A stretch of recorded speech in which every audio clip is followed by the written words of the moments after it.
آپ کو کوئی لمحہ فکرہ نظر نہیں آتا کیونکہ یہ معاملات کچھ اچھی سمت میں نشاندہی نہیں کرتے. بسم اللہ الرحمن الرحیم. اللہم صلی وسلم مبارک علی سیدنا محمد رسول اللہ صلی اللہ علیہ وآلہ وصحبہ وسلم. سب سے پہلے تو آپ نے ذکر بھی کر دیا، بڑا آپ نے اچھا کیا ہے.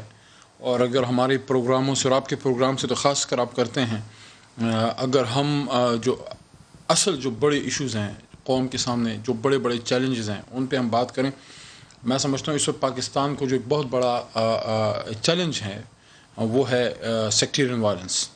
اس پہ وزیر اعظم صاحب کی بھی پوری نظر ہے، ریاست کی بھی، حکومت کی نظر ہے، اور آپ جو پاکستان کا درد رکھتے ہیں. میں سمجھتا ہوں کہ جو ہے کہ واعتصموا بحبل اللہ جمیعا ولا تفرقوا، کہ آپ اللہ کی رسی کو مضبوطی سے پکڑ لیں اور تفرقے میں نہ پڑیں. اور جو علامہ صاحب نے فرمایا نا، یوں تو سید بھی ہو، مرزا بھی ہو، افغاں بھی ہو، یوں تو سید بھی ہو، مرزا بھی ہو، افغاں بھی ہو، تم سبھی کچھ ہو، یہ تو بتاؤ مسلمان بھی ہو. تو at the end of the day سنی اور شیعہ جو بھی ہیں، ہم سب محمدی ہیں. میں سنی کے گھر پیدا ہوا ہوں، اس لیے میں سنی ہوں، لیکن میرے بہت سے دوست جو ہیں فقہ جعفریہ سے تعلق رکھتے ہیں. میں سمجھتا ہوں یہ جو چلم ابھی آ رہا ہے اور جو اس کے لیے سیکورٹی انتظامات، میری دعا ہے کہ امن و امان سے گزرے اور سب آپس میں محبت اور اتفاق کریں. اور جو ہمارے علماء کرام فرمایا کرتے تھے کہ اپنے مسلک کو چھوڑو نہیں، دوسرے کے مسلک کو چھیڑو نہیں. تو میں سمجھتا ہوں کہ یہ جو ایک چیز ہے، اس پہ ہم سب اتفاق و اتحاد کا مظاہرہ کریں.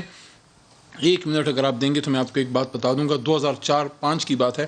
ابو مرحوم اور والدہ صاحبہ کے ساتھ حج پہ تھا. میں مسجد نبی میں بیٹھا ہوا تھا والد صاحب کے ساتھ. سامنے روزہ اطہر نظر آ رہا تھا. کچھ 4 حضرات آئے، بلیک سوٹ پہنے ہوئے تھے، ایران سے تعلق تھا. میرے سے پوچھتے ہیں کیا نام ہے؟ میں نے کہا علی محمد. تو انہوں نے پوچھا کہ کیا تم پاکستان سے ہو؟ فارسی میں. تو مجھے فارسی نہیں آتی، میں نے انگریزی میں جواب دیا. میں نے کہا جی پاکستان سے ہوں. چونکہ علی رضی اللہ عنہ کا نام پہلے آتا ہے میرے نام میں. تو انہوں نے پوچھا کہ کیا تم شیعہ ہو؟ میں نے کہا نہیں. تو پھر پوچھا کیا سنی ہو؟ میں نے کہا نہیں. تو پھر پوچھا تم کیا ہو؟ میں نے کہا میں مسلمان ہوں. بھائی ان کے ادھر جیبوں میں ہر ایک آدمی کے ادھر ٹرافیاں تھیں. ہر ایک جو ہے بھائی نے مجھے ایک ایک ٹرافی دی اور ہر ایک آدمی نے مجھے یہاں پہ کس کر کے وہ چلے گئے.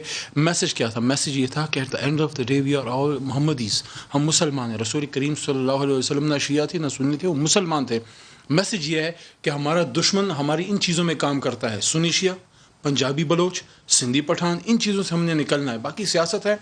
میں سمجھتا ہوں کہ جو آپ نے ابھی سنایا بھی ہے، عمران خان صاحب نے، وزیر اعظم پاکستان صاحب جو ہے، انہوں نے کل کے کابینہ میں کلیئرلی اس بات کو سے اپنے آپ کو ڈسٹنس کیا ہے. اور اس پہ کیا پرائم منسٹر کے الفاظ کیا تھے؟ آپ کی زبانی سننا چاہوں گا.